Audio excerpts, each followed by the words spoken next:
Panoorin itong sinasabi ni Mel Tiangco.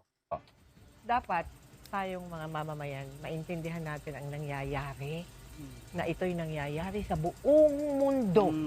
Hindi lang sa inyong mga driver, hindi lang sa mga magsasaka, sa lahat. Tayo, sasama ko na sa atin. Iba-iba lang ang intensity o iba-iba lang ang level. Pero lahat nagdudusa.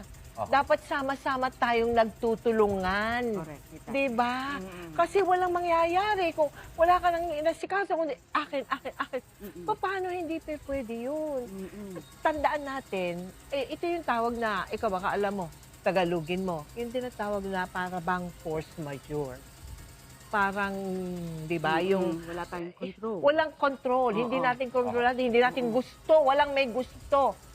Dahil Trump dyan, lang siguro, ewan, pero parang dapat, ganun ang isip natin. Tapos, gagawa tayo ng mga bagay para makatulong ka. Paano ba? Hindi naman kailangan na alam ng buong mundo yung ginagawa mo. Tipirin mo yung kuryente mo sa bahay.